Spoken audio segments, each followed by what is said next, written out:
ফেসবুকের কথা বলে কোরআন শরীফ আছে। আল্লাহ বলে লাইক দেয়, আল্লাহ বলে শেয়ার দেয়, ওরে কতল করা ওয়াজিব হয়ে গেছে, ওরে কতল করা ওয়াজিব হয়ে গেছে।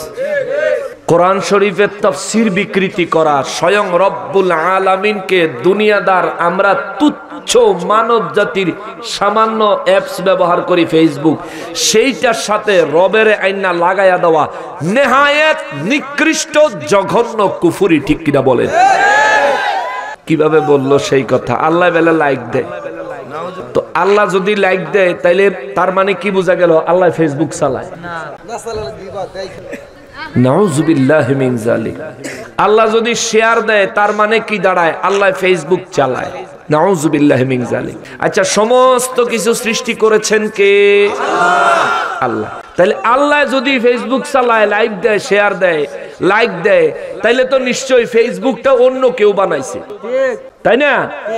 ফেসবুকটা আল্লাহ বানাইছে এটা তো প্রমাণ হয় না, অন্য কেউ বানাইছে। তার মানে কি? রব এমন কোন একটা জিনিস ব্যবহার করেন যেটা অন্য কেউ বানাইছে, তার মানে রব কি আর রবের জায়গায় থাকে?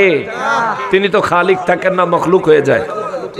নাউযুবিল্লাহি মিন যালিক। এই ধরনের বক্তব্য যে হুজুরে দিছে, এই হুজুরে কয়দিন আগে বক্তব্য দিছে ওই হিন্দি এক নায়িকার কথা।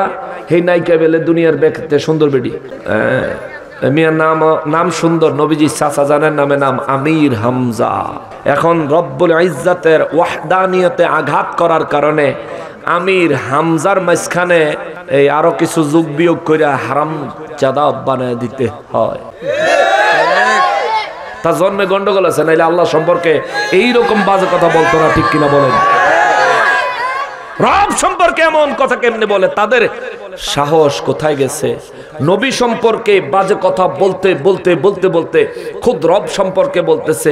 তে কয়দিন পরে পরে বাংলাদেশের সিনেমার ব্যক্তি নায়িকার নামতে জানে, ব্যক্তি নায়িকার নামতে জানে, ভারতের সিনেমার সবটি নায়িকার নামতে জানে। এই মৌলবি, এই মৌলবি, তুই এত সিনেমা দেখলে তুই পড়ালেখা করস কোন সময়? তোর তো পড়ালেখা নাই রে ভাই। তুই সিনেমা দেখা দেখা ওয়াজ করতে আইলে ওয়াজের ভিতরে তো আল্লাহ ফেসবুক চালায়, এটাই দেখবি। গাধার ঘরের গাধা, ঠিক কিনা বলেন? ওর চাইতে গাধা অনেক ভালো। গাধা আল্লাহর নাফরমান না, কিন্তু সে আল্লাহর নাফরমান। গাধা আল্লাহর দুশমন না, সে আল্লাহ এবং তার রাসূলের দুশমন।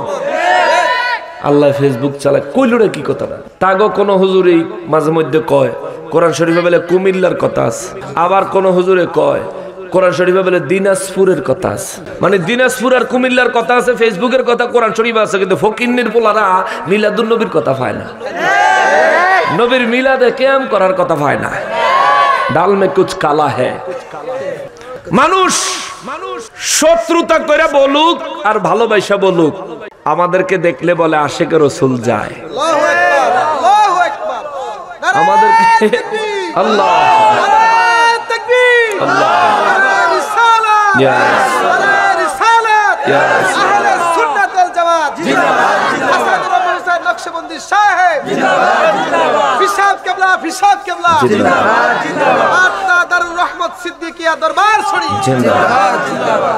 যেটা বলতে লইছিলাম, মানুষ আমাদেরকে ভালোবাসা বলুক আর শত্রুতা করে বলুক, দেখলে কয় আশিকে রাসূল, আর হেগরে দেখলে মানুষে কয় আশিকে নায়িকা, ঠিক কিনা বলে?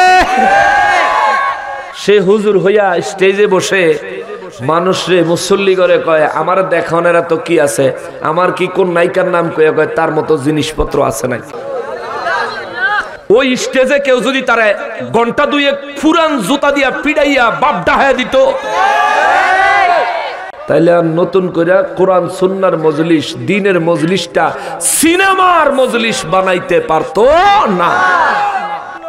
এরা দ্বীনকে কখনোই প্রতিষ্ঠিত করতে চায় না, এরা নিজেকে জাহির করতে চায়। আমার যুব সমাজ, আমি আজকে লক্ষ্য করেছি যেসব যুবকদের গায়ে আঘাত করলেও চোখে পানি আসা কষ্ট হয়ে যাবে। আমি স্টেজে বসে সবার চেহারা দেখেছি, তো কিছু কিছু যুবক, এই যুবকরাও চোখের পানি ছেড়ে ছেড়ে তাফসীর শুনে কেঁদেছে। কেন কেঁদেছে?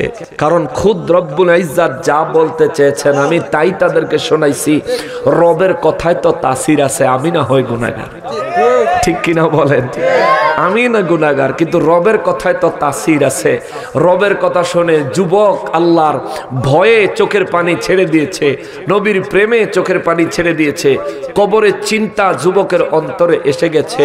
এই ওয়াজ তো এমনই হওয়া দরকার।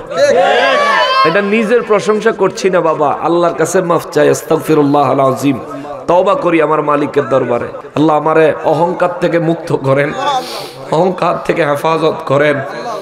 দ্বীনের খেদমতগার যে নেয়ামত দিয়েছেন, এই নেয়ামত আপনার দ্বীন মানুষের মাঝে নেয়ামত হিসেবে প্রচার প্রসার করার আরো বেশি তৌফিক দান করেন, আমিন।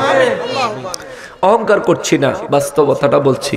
পিসায় হুজুর আপনাদেরকে কোরআন সুন্নাহ থেকে কথা শোনাইলে অন্তরে তাকওয়া আসবে, প্রেম আসবে। প্রেমটা কেমন? প্রেমটা হইল এমন, কেউ যদি মার দেয় সহ্য করে যাবো, ধৈর্য ধরে যাবো, কারণ ধৈর্যশীলদের সাথে রয়েছেন কে? আর হেগরে ওয়াজ কইরা হেগো হুজুররা, এই সিনেমা মার্কা হুজুররা বুঝায় কি যে অন্যের বাড়িতে কেমনে চুরি ডাকাতি করন লাগবো, এগুলো তারা শিখায়। শিখায় মুর্শিদপুর দরবারে হামলা কইরা মুর্শিদপুর দরবার থেকে গরু ছাগল সব চুরি করে লয়ে গেল। ফেসবুকে দেখছেন না? ওরে জাতির কাছে প্রমাণ আছে, ওরে জাতির কাছে প্রমাণ আছে, ওহাবিরা গরু চোর, চোরের গোষ্ঠী চোরের মেলা মিলাইছিল মুর্শিদপুর। ওরে অবাক হলাম ইমাম দেখে বালিশার তরকারি চোর, সে অবাক হলাম ইমাম দেখে বালিশার তরকারি চোর, সে চুরি করে শকর আদায়, চুরি করে কয় আলহামদুলিল্লাহ। ওরে চুরি করে শকর আদায়, এ তো জঘন্য কুফর, ঠিক কিনা? পাঁচ কল্লি টুপি মাথায় পড়ে আগুন জ্বালায় খোদার ঘরে, পাঁচ কল্লি টুপি মাথায় পড়ে বাসর করে গাজীপুরে, মসজিদের ভিতরে।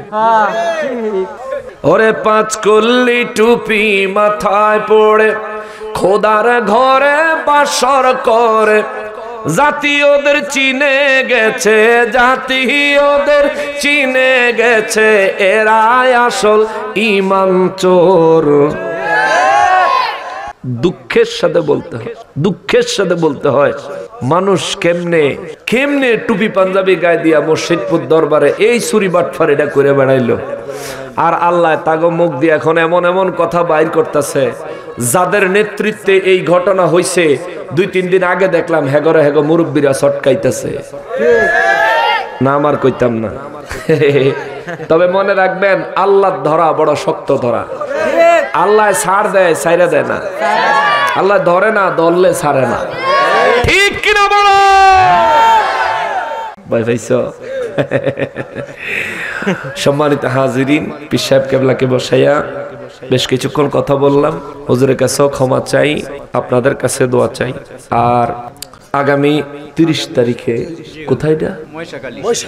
মৈশাখালী ভুইয়া পাড়ায়, আমি গুনাহগার, সেখানে গত 2 বছর আসছিলাম না, ইনশাল্লাহ এবারও আসবো। আপনাদের দাওয়াত রইল, যদি আসেন ইনশাল্লাহ।